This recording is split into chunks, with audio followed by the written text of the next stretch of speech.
Today's khutbah is dedicated to a very unique individual mentioned repeatedly in the Quran. It's Maryam salamun alayha. And the reason I decided to give a khutbah on some aspects of her life that Allah highlights in the Quran are actually inspired by a question somebody asked me this week. Somebody came to me this week and said that they've had a very close relationship with Allah since childhood, and that they've made dua to Allah from a very early age, praying tahajjud, even when they were a teenager, and whenever they asked Allah for something, Allah provided. This person actually had a pretty tough life. Father passed away at an early age, no brothers, and this woman has lived a pretty lonely life and basically decided to really truly depend on Allah. And so as she grew and developed in her years, she found that Allah miraculously answers her prayers. Every time she asks Allah for something, Allah has never left her prayer unanswered. So she developed this reliance and this closeness with Allah and would always turn back to Allah. She needs something, she goes and prays 2 rak'ahs and she makes dua to Allah. So a really beautiful connection she had with Allah. But where did the question come from? The question came from a fact that more recently she went through quite a series of very unexpected difficulties in life. And she decided that she's going to increase her ibadah to Allah and increase her du'as because her problems have also increased. So you figure the more your problems increase, the more you're going to ask Allah to help you solve your problem. And so she does that, and she prays like she's never prayed before, fasts like she's never fasted before, begs Allah, cries to Allah, sheds tears before Allah like she's never done before. But the problems keep getting worse. They don't get any better. And she starts thinking to herself, maybe Allah is not happy with me because before I used to pray and everything used to get answered. I've never had this problem before. Every time I had a need, I turned back to Allah and Allah solved my problem. But now I'm making dua after dua after dua, and I continue to beg Allah and my problems are not getting solved, they're only getting worse. What could possibly be the reason? And in her mind, the reason was, I must have done something wrong. Allah must no longer be answering my prayers because somehow I've been disqualified. I'm not in Allah's good books anymore. The reason I decided to give this khutbah is that this is a very common notion that can creep into somebody's mind. Now I get to Maryam salamun alayha, and I really, when she spoke to me, I remembered her, because the thing with Maryam salamun alayha was, even when she was young, her birth was strange. It was mentioned in the Quran. Not many people's birth is mentioned in the Quran. And the mother was expecting a son, but she had a daughter instead. And Allah says, "Laysa dhakaru kal untha," which has a multiple layers of meaning, but I'll just highlight one of them. This girl is like no other boy. This girl is special. And by the way, please remember those words next time, any of you, if you're expecting a child and that you were hoping, and your mother was hoping, and your father was hoping, and your extended cousins were hoping it's going to be a son, and you have a daughter. You remember that Allah didn't highlight the birth of a child like He did the birth of Maryam salamun alayha. It's an honor to have a daughter. It's a gift of Allah to have a daughter. And it's actually the behavior of the mushrikun to be upset that you had a daughter. ظَلَّ وَجْهُهُ مُسْوَدًّا وَهُوَ كَظِيمٌ. His face turns dark and he's depressed. He's swallowing his upset attitude because he had a girl. Girls are a blessing from Allah Azza wa Jalla, an honor. And it's a disrespect not only of the gift of Allah, but of the ayat of the Quran when you're upset that you had a daughter. You should be mindful of that. But that's on a side note. This child is born, she's actually given a special place in what was then the central house of Allah. And Zakaria alayhi salam used to take care of her, and every time he used to come to visit her to make sure she's doing okay, because she was dedicated living in the house of Allah. كُلَّمَا دَخَلَ عَلَيْهَا زَكَرِيَّا الْمِحْرَابِ وَجَدَ عِنْدَهَا رِزْقًا. Every time he'd walk in, he'd see food in front of her, and he'd say, "Where did you get these fruits? These fruits don't even grow here. And these fruits aren't even from this season. These fruits grow in the winter, these fruits grow in the summer. You have them in off season. Where did you get them from?" She would respond, قَالَتْ هُوَ مِنْ عِنْدِ اللَّهِ. These come especially from Allah. These fruits come to me from Allah. Imagine somebody whose du'as are answered in a way that's special delivery from the sky of food for this woman. And so when this sister was telling me her du'as get answered in life, I remembered Maryam salamun alayha and how miraculously Allah would intervene and provide for her, even matters like food. Things that we can get up and get ourselves. She didn't even have to get up for that. Very special child, very special woman. And so about this woman, what I wanted to share with you is later on in life what happens to her. When she's a young woman, angels visit her, tell her that she's going to have a child. The first thought in her mind, I'm not married. What do you mean I'm going to have a child?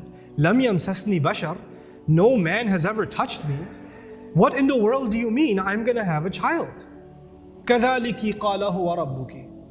That is how your master declared it. I'm sorry, we're just here to deliver the news. We're not here to negotiate whether this is going to happen or not. That decision has been made. You're having a baby.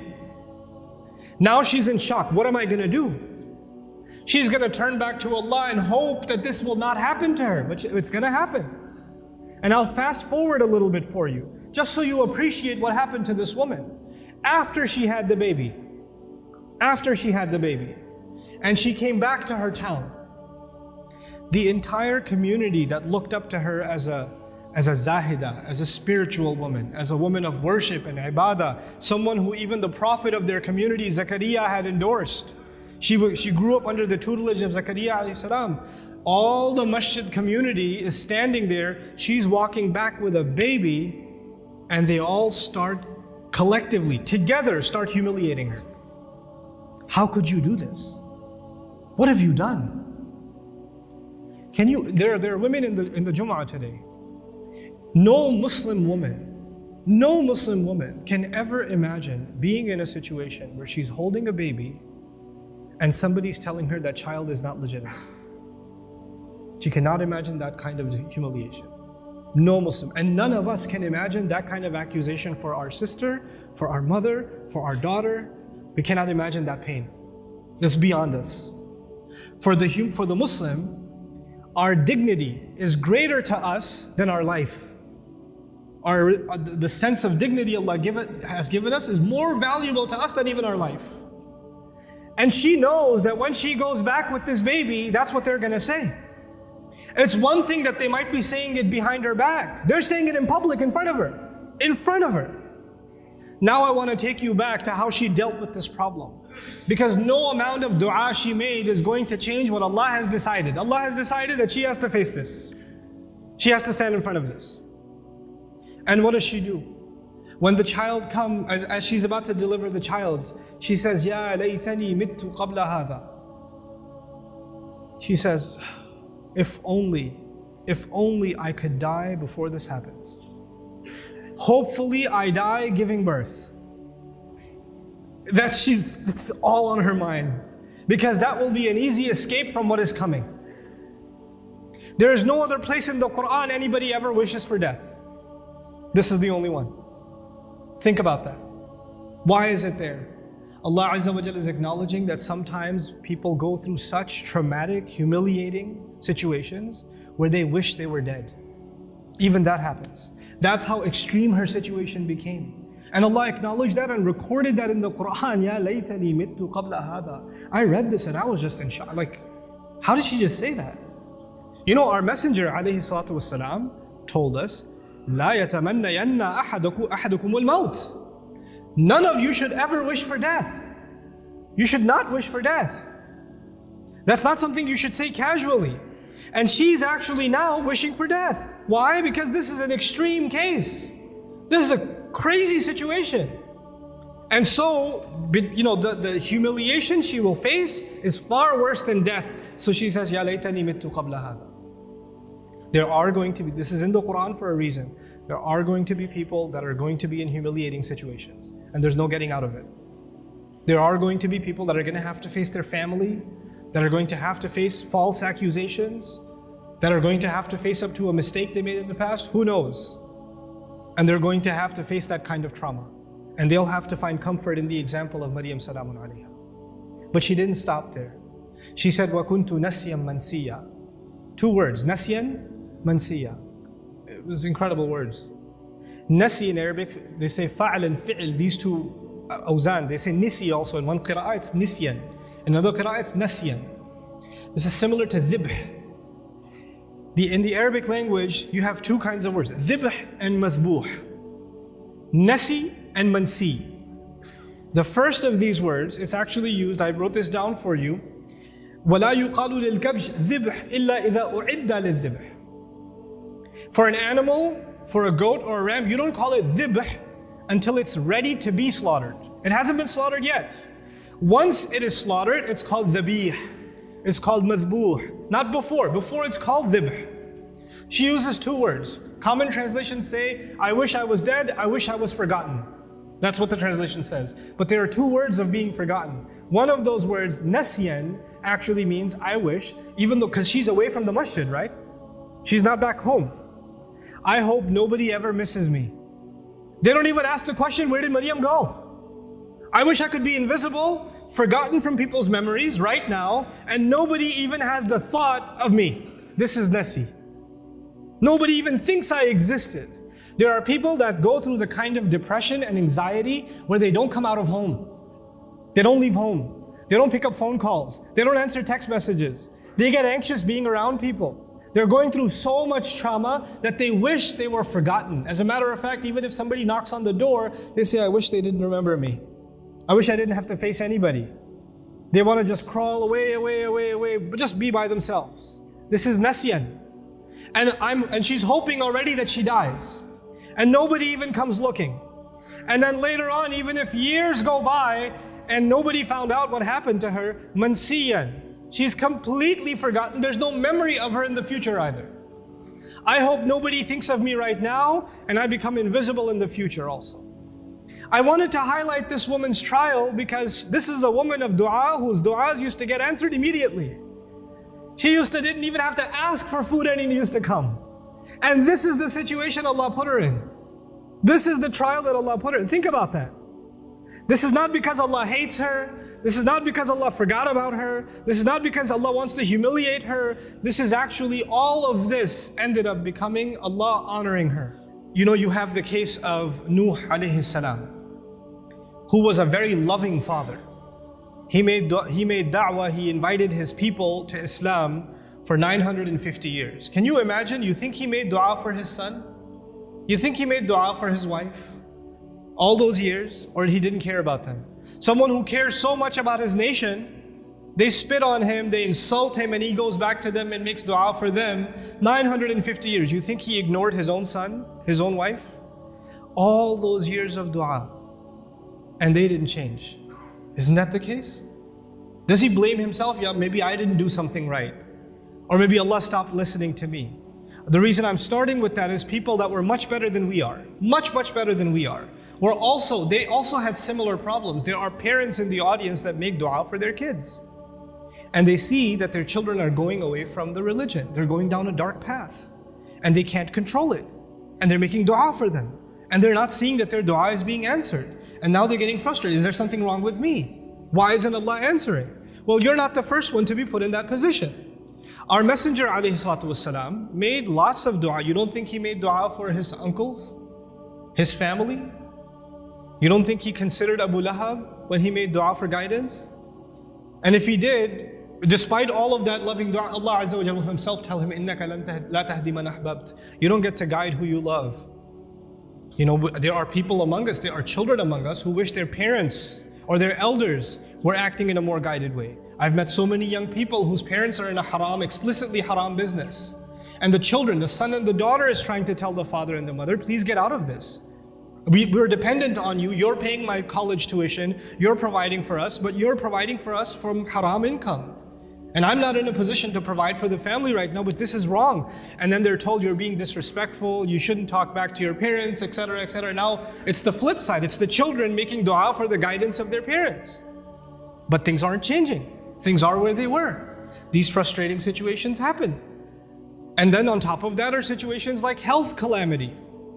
Not just family problems, but health calamity. Or you can't find a job, you have money problems. And you're making dua to Allah. You ask yourself, I even did i'tikaf last year. And I kept making dua and I didn't pick my head up from sajda all night long, and still I have this problem. Still it didn't go anywhere. So the first thing I want to remind myself and all of you is that prophets ﷺ, all of them, much before us, Allah mentions their du'as consistently in the Quran. And Allah also mentions their problems consistently in the Quran.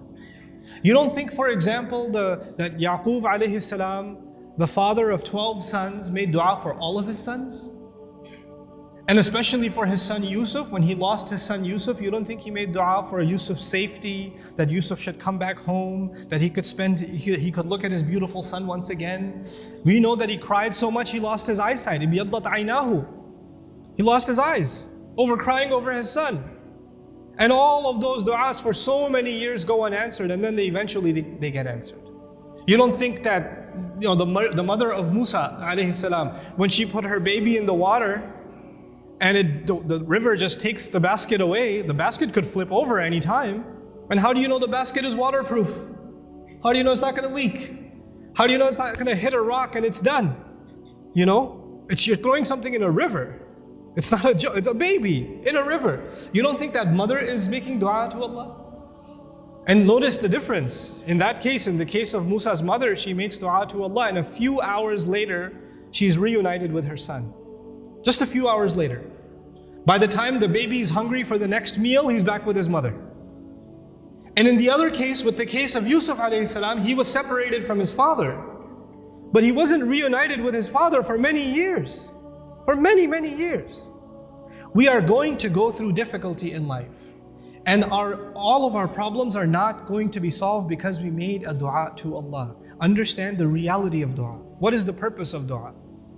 We often confuse dua with talab. Talab in Arabic means to ask for something, to demand something. Dua means literally to call. That's what it means. Da'awtukum, I called you, I invited you, I cried out to you. This is dua. When we make dua to Allah, sometimes in that dua we are making demands. It's true. We're making requests. But we should never forget that all of those requests, you know what they are at the end of the day? It's a humble slave of Allah turning back to Allah and begging Allah to help him with whatever problem. But it's more than Allah solving your problem. It's just the act that you communicated with Allah that's the most valuable thing. Our du'as are a means by which we connect to Allah. Our du'as are not a means by which this world becomes heaven. This world is going to be full of trials. People that were much better than we are had difficulty in life. That's okay. لَقَدْ خَلَقْنَا الْإِنسَانَ فِي كَبَدٍ. We created all human beings in toil and labor and struggle. Struggle is a part of life. The purpose of dua is to help you and me deal with those struggles and to never forget that Allah is with us, whether it's hard times or easy times. May Allah Azza wa Jal not make us people that lose faith. May Allah Azza wa Jal honor us and help us remember that no matter how much people try to humiliate you, people try to put you down, people insult you like they did Maryam salamun alayha, Allah still honors you. There's a big difference between what people say about you and what Allah thinks about you. Because if you go by what people said, then Maryam was the most humiliated, insulted person in society. And if you go by what Allah says, she's one of the most honored women in all of human history.